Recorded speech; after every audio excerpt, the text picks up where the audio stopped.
This talk is going to be a rapid fire kind of overview of some broad structures taken from the second half of my new book that I'm working on, which is broadly a kind of history of the Western tattoo industry. Basically in 4 parts. So I want to talk about today 4 moments of connection which create, I think, the modern Western tattoo industry as we know it, right? The Bristol Tattoo Club first, the Tattoo Club of America, the second International Tattoo Convention held in Reno, Nevada in February 1977, and the publications of Tattoo Time and Modern Primitives at either end of the 1980s, right? So, first up, Bristol. After World War II, the European and American tattoo industry was pretty much in disarray. By 1955, just a decade after the war's end, the major port cities like Portland, Oregon, which had been important hubs for the practice of tattooing when they were thronging with sailors, no longer really had any working tattooers at all. Tattooing, the Oregonian wrote punningly, is an inherently in-and-out business. And in the immediate aftermath of the war, tattooing had been desperately stigmatized through the association with the sadistic infliction of identificatory numbers onto the arms of victims of the Holocaust at Auschwitz, and through the inscription of blood-type tattooing on Nazi SS officers, amongst other things. Moreover, and paradoxically, I suppose in some senses, the racial science of European eugenics, which had underpinned fascism, had also slowly gained intellectual respectability in Britain and America over the 30s and 40s. And by the 1950s, though waning in overt influence, that pseudo-intellectual tradition had morphed into a more publicly palatable form, for which its proponents claimed was specifically different from Nazi ideology.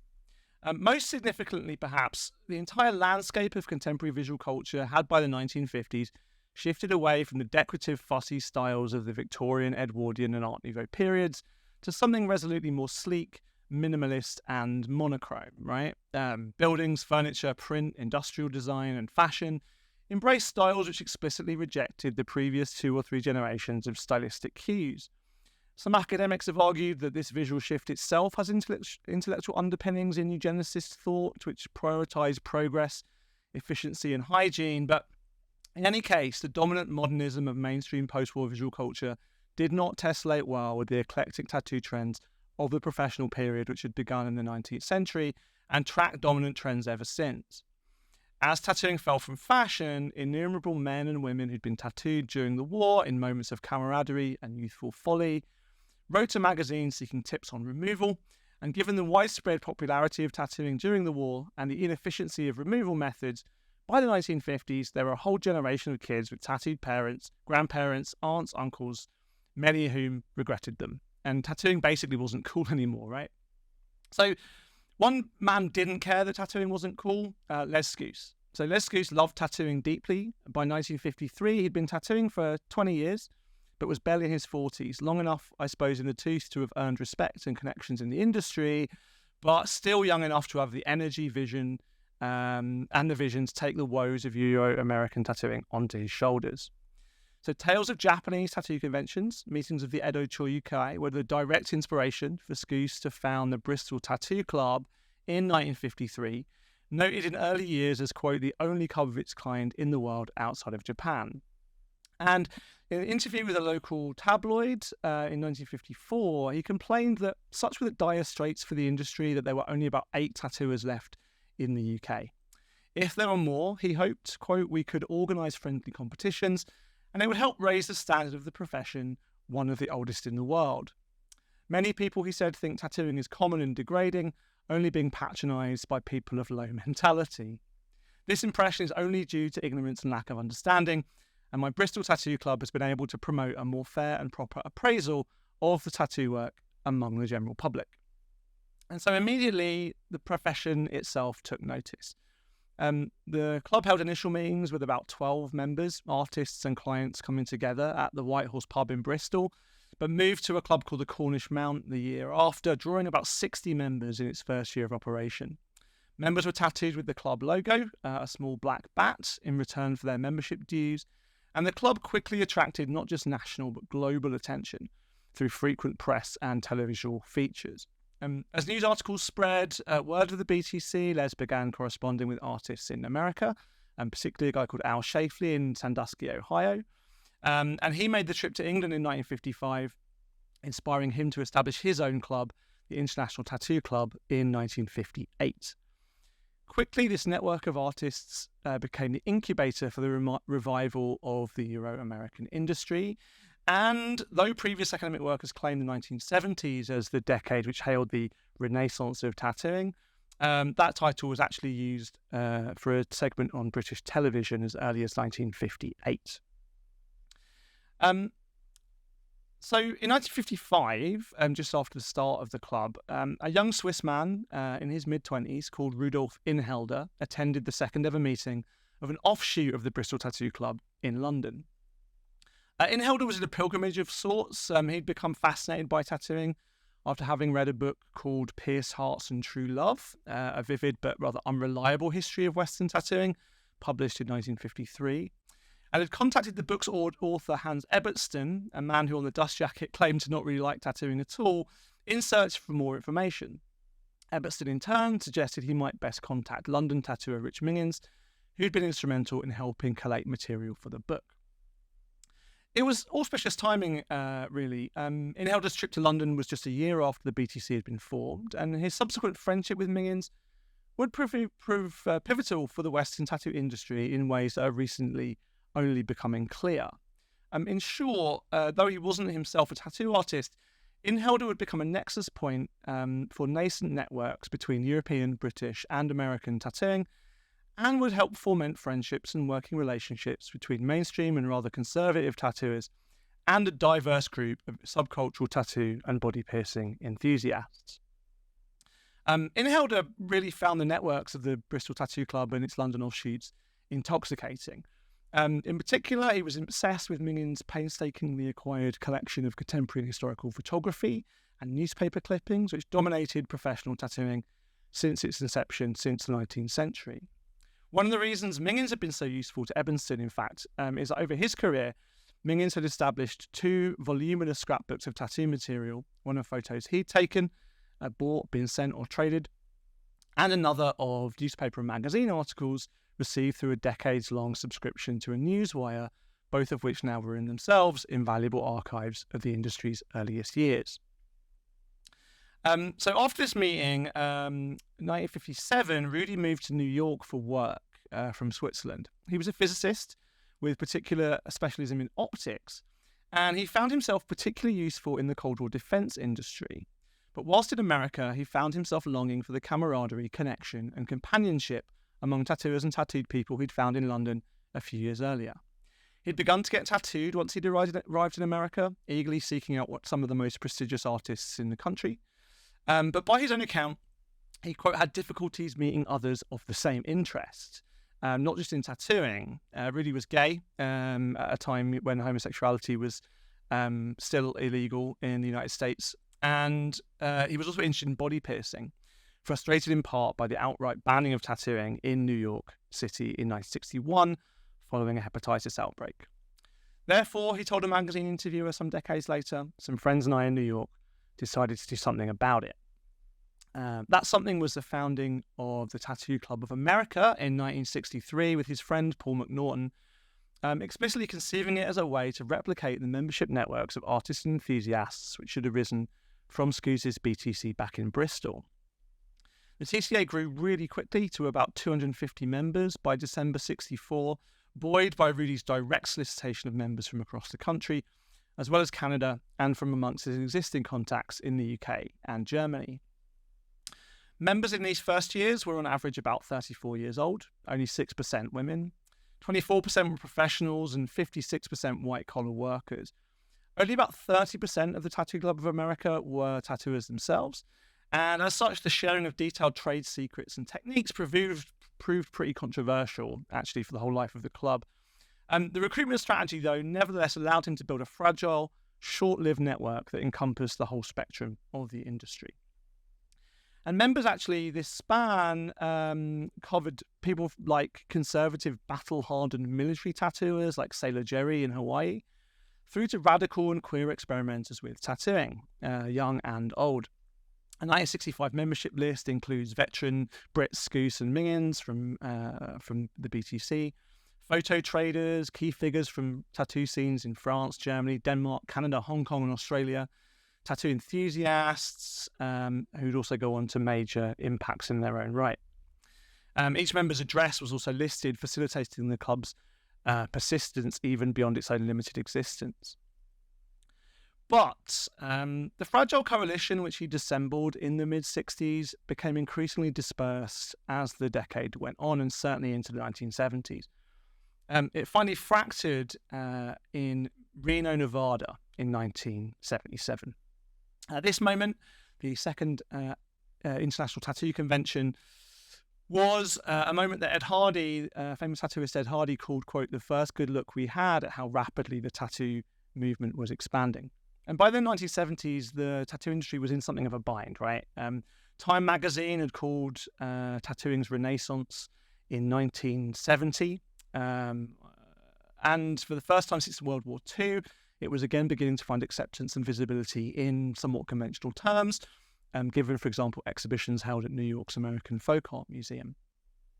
But it remained stigmatized as its refreshed proximity to polite society revivified old panics about hygiene, atavism and disfiguring follies of youth. Tattooing remained banned in New York City despite attempts by tattooers to persuade the state government that tattooing was an art form. And in England, for example, tattooing had been banned for people under 18 in 1969, following a moral panic about young people getting tattooed, and the difficult prosecution in 1966 of an artist who tattooed 12 and 13-year-old boys. That ruling had left the tattoo industry in something of a bind too, as it ruled that tattooing could in certain circumstances be a crime, whilst offering no clarity for professionals as to where the line between legal and illegal conduct could be drawn. For industry leaders, the solution was to get serious about self-regulation before such regulations were enforced upon the industry from outside. In the run-up to the convention in Reno, the UK-based International Tattoo Artists Association argued that, quote, we need to protect ourselves, but how we can do this effectively can only come about by discussion in Reno. That convention was well attended. About 1,000 members of the public attended.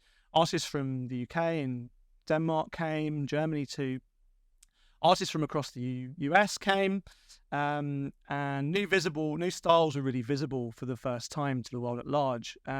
Hardy himself was particularly stunned by the realistic black and grey fine line work sported by customers of good time Charlie Cartwright and Jack Rudy, who travelled to Reno from East LA, where they'd be quietly creating work which looked like nothing else being done at the time.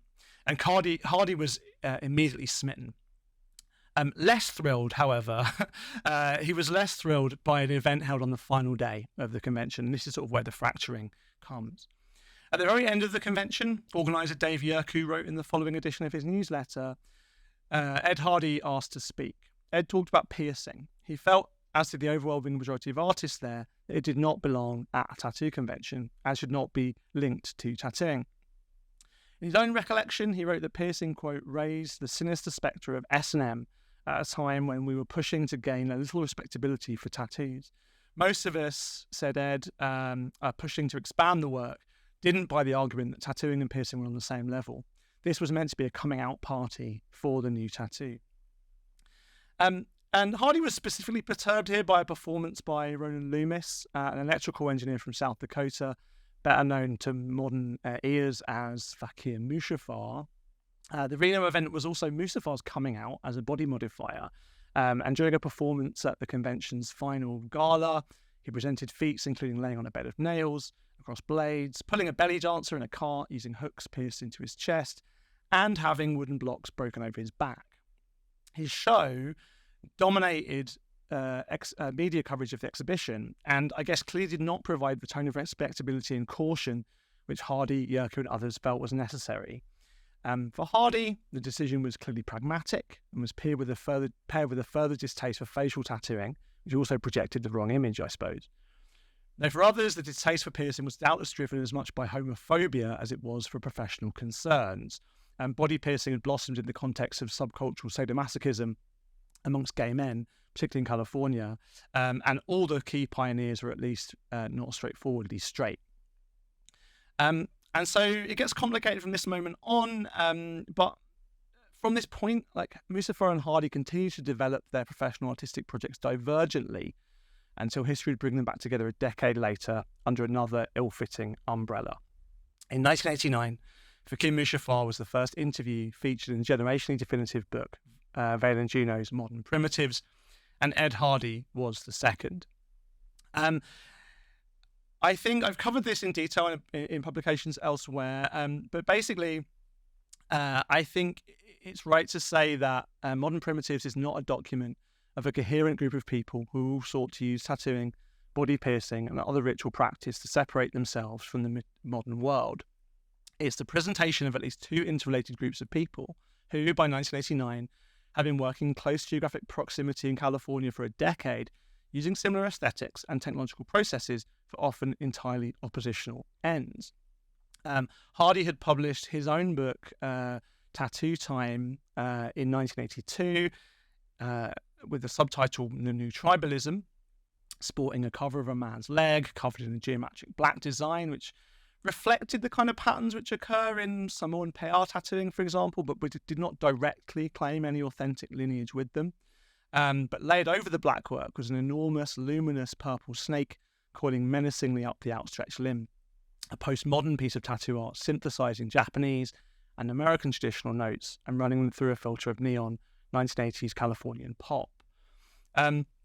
So we have these two projects, right? Modern Primitivism and New Tribalism, principally different by these labels. Modern Primitivism bringing the past into the present, looking backwards. New Tribalism, by contrast, prospective, creating something novel. They're divergent, and they diverge partly because Mustafa is looking for something like authenticity, quite quixotically, whereas Hardy and his collaborators are stressing, for example, the opportunities available to tattooing as a decorative art. Hardy himself calls tattooing a powerful option for the repertoire of contemporary tattooing. Cliff Raven, his collaborator in that book, describes indigenous tattooing as a treasure trove of form. But what we have here is essentially two very divergent oppositional characters, as I said, coming together, right? Both Mustafa and Hardy, I think, must jointly share credit for bringing this blackwork style from its brave experimental beginnings into the cultural mainstream. But ultimately, I think it's Hardy who bears the responsibility, bears the credit for bringing the modern tattoo industry into being. And so I'm summarizing a lot and skipping over, and I've really only covered one pillar here. But I think basically, in summary, trends come and go, right? But there are essentially four pillars of the modern European, Euro-American tattoo industry. Traditional, old school, the kind of thing we might call sailor tattooing. Orientalist, largely drawn on Japanese tattooing and its iterations. Black and grey, which Hardy had kind of encountered and incubated following his encounters with Cartwright and Rudy at the 77 convention, and blackwork. So each of these styles is defined, I think, by a combination of design and technique. And all other styles are arguably subcategories, iterations, combinations, and variations of these primary genres. During the 1980s, Hardy revived, canonized, and popularized the first two, traditional and Orientalist, and incubated the second two, blackwork and black and grey, through patronage and publication. And so we have these networks.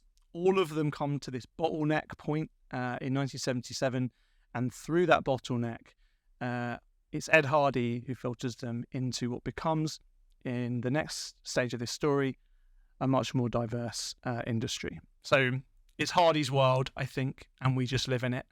That's a rapid fire overview for 18 minutes of half a century of tattooing. But I think that version of the story, which really connects these histories up through these networks, is something which is an emerging framework for the historiography of this period.